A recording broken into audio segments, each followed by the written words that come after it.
আসসালামু আলাইকুম রহমতুল্লাহ। আপনারা যে যেখান থেকে আমার এই ভিডিওটি দেখছেন আপনাদের সকলকে শুভেচ্ছা ও অভিনন্দন। আপনারা জানেন গতকালকে শিক্ষকরা কর্মবিরতিতে গিয়েছেন, তারই ধারাবাহিকতায় আজকেও বিভিন্ন শিক্ষা প্রতিষ্ঠানগুলোতে কর্মবিরতি চলছে। আপনারা জানেন এমপিওভুক্ত শিক্ষকদের শতকরা 20% হারে বাড়ি ভাড়া বৃদ্ধি এবং চিকিৎসা ভাতা 1500 টাকা বৃদ্ধির জন্য পূর্বে থেকেই তারা এই আন্দোলন করে আসছেন। তবে গতকালকে থেকে এই আন্দোলন অনেক বেগবান হয়েছে। আবার আপনারা জানেন ঢাকা প্রেস ক্লাবের সামনে শিক্ষকদের উপর হামলা হয়েছিল। সেই হামলার প্রতিবাদে বিভিন্ন স্কুল প্রতিষ্ঠানগুলোতে ছাত্রছাত্রীরাও এই প্রতিবাদের অংশগ্রহণ করছেন। তারই অংশ হিসাবে কুমিল্লা বরুড়া উপজেলা আড্ডা ওমিদিয়া উচ্চ বিদ্যালয়েও এই প্রতিবাদ সভা অনুষ্ঠিত হচ্ছে। এই যে আপনারা দেখতে পাচ্ছেন আমার ভিডিওর ব্যাকগ্রাউন্ডে আড্ডা ওমিদিয়া উচ্চ বিদ্যালয়ের শিক্ষার্থীরা শিক্ষকদের এই যৌক্তিক আন্দোলনের সাথে তারা একাত্মতা পোষণ করেছেন। পাশাপাশি শিক্ষকদের উপর কেন হামলা হয়েছে তার প্রতিবাদ তারা এই শিক্ষা প্রতিষ্ঠানে করে যাচ্ছেন। আসুন আমরা এখন কিছু ভিডিও আপনাদেরকে দেখাচ্ছি।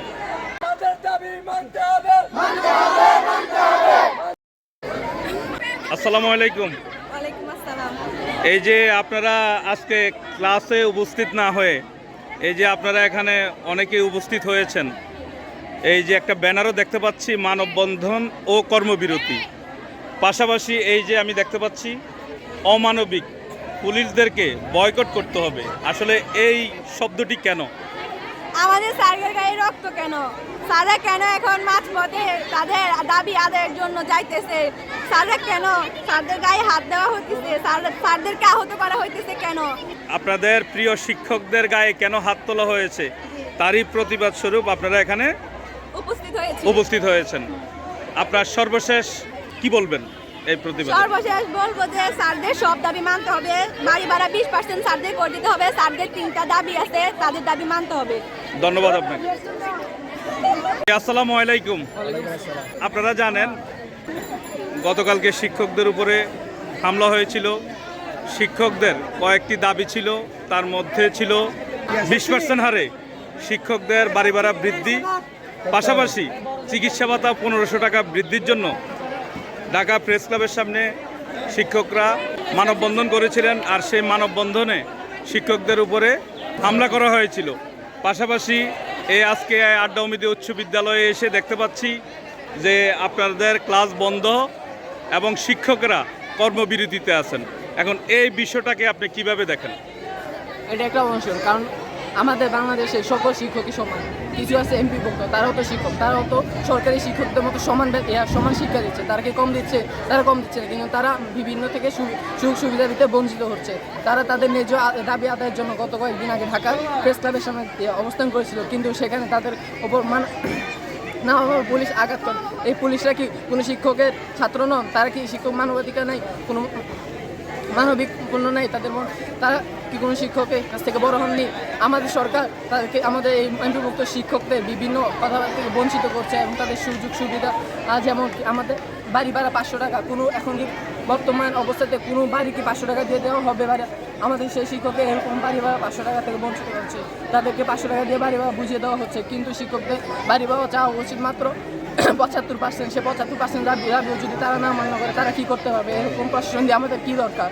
আচ্ছা ম্যাম, আপনারা যে আন্দোলনটা আন্দোলনটা করে যাচ্ছেন, শিক্ষকদের কিছু যৌক্তিক দাবি 20% হারে বাড়ি ভাড়া বৃদ্ধি এবং 1500 টাকা চিকিৎসা ভাতা, সেই যৌক্তিক দাবিগুলা এভাবে স্কুল বন্ধ রেখে এই আন্দোলনটা কি অন্যভাবে করা যায় না? অর্থাৎ স্কুলটাও খোলা থাকুক, ছেলেমেয়েরাও পাঠদানে ফিরে যাক, বা আন্দোলনটা অন্যভাবে কি করা যায় না? এই বিষয়ে আপনার? আমরাও তো কোমলমতি শিক্ষার্থীদের পক্ষে, আমরাও তাদেরকে পাঠদান করাতে চাই। দিন শেষে তাদের কাছে আমাদেরকে ফিরে যেতে হবে। এছাড়া আমাদের আর অন্য কোনো উপায় নেই। এখন দেখেন, আমি যখন ভুকা পেটে থাকবো, আমি কিভাবে, আমি একটা দুর্বল জ্ঞান নিয়ে আমি যখন তার কাছে যাব, আমি কিভাবে তাকে ভালো একটা আউটপুট দিব? সেটা কি সম্ভব? আলটিমেটলি ক্ষতিগ্রস্তটা তারাই হচ্ছে। আজকে আমি যেমন সেখানে শিক্ষক আছে, আমার বাচ্চাকে অন্য কোনো প্রতিষ্ঠানে পড়ছে না, কিংবা এই প্রতিষ্ঠানেই পড়ছে না, আমি যখন একটা দুর্বল পাঠদান দিব, তখন আমার একজনের কারণে 100 জন শিক্ষার্থী অপকৃত হবে। অপকৃত এটা শুধু সাময়িকভাবে না, এটা হচ্ছে দীর্ঘমেয়াদী একটা প্রভাব তাদের মধ্যে পড়বে। দীর্ঘমেয়াদী প্রভাব পড়লে আজকে আমি যদি ঠিক মতন পড়াতে না পারি, আমার মধ্যে যদি সেই ঘাটতি থাকে, আমি যদি আনুষাঙ্গিক অন্যান্য সুযোগ সুবিধার চিন্তায় সারাক্ষণ মগ্ন থাকি, তাহলে আমার শিক্ষার্থীদের সাথে আমি স্বতঃস্ফূর্তভাবে কীভাবে পাঠদান করাবো? সেটা আপনার কাছে আমার প্রশ্ন রইল। আমার শিক্ষার্থীদেরকে আমরা চাই বাংলাদেশের সর্বোচ্চ শিখরে যেন তারা চলে যেতে পারে, এবং বাংলাদেশের গণ্ডি পেরিয়ে তারা যেন বহির্বিশ্বে আমাদের দেশকে নিয়ে যেতে পারে। বহির্বিশ্বে যেন আমাদের দেশ নিয়ে আলোচনা হয়। এখন যেই উপদেষ্টা, শিক্ষা উপদেষ্টা, তার উদ্দেশ্যে 1 মিনিটের মধ্যে কিছু বলুন। আমাদের শিক্ষা উপদেষ্টা মহোদয়ের নিকট আমার বিনীত অনুরোধ, আমরা কেউ সরকারের বিরোধী নই। আমরা অন্যান্য 10 জন আমজনতা যেরকম, আমরা ওই রকমই। আপনারা হয়তো আছেন, থাকবেন, কিংবা চলে যাবেন, আপনাদের পরিবর্তে হয়তো অন্য কেউ আসবে। আমরা কিন্তু শিক্ষকই রয়ে যাব। আমরা কিন্তু উপদেষ্টা হওয়ার জন্য আসি নাই, আমরা কোনো চেয়ারের জন্য আসি নাই। আমরা খুব সীমিত একটা দাবি করেছি, যেন আমরা শিক্ষার্থীদেরকে তাদের একটা গুছানো পাঠদান যেন করতে পারি, আমাদের জন্য কোনো মানসিকভাবে আমরা যেন বিপর্যস্ত না থাকি। এছাড়া আমার আর অন্য কিছুই বলা নেই। ধন্যবাদ আপনাকে। এই যে আজকে শিক্ষকরা কর্মবিরতিতে থাকার কারণে এই যে আপনাদের ক্লাস বিঘ্ন হচ্ছে, এটা আপনি কিভাবে দেখেন? আমরা চাই আমাদের সরকার, আমাদের উপদেষ্টা মন্ত্রণালয় আমাদের শিক্ষকদের দাবি সুন্দরভাবে মেনে নেয়, তাদের উপর আর অত্যাচার না করুক, এবং আমরাও চাই আমাদের শিক্ষকরা সুন্দরভাবে স্কুল শুরু করুক, এবং আমরা স্কুলে সুন্দরভাবে পড়তে চাই। ধন্যবাদ আপনাকে। Thank you.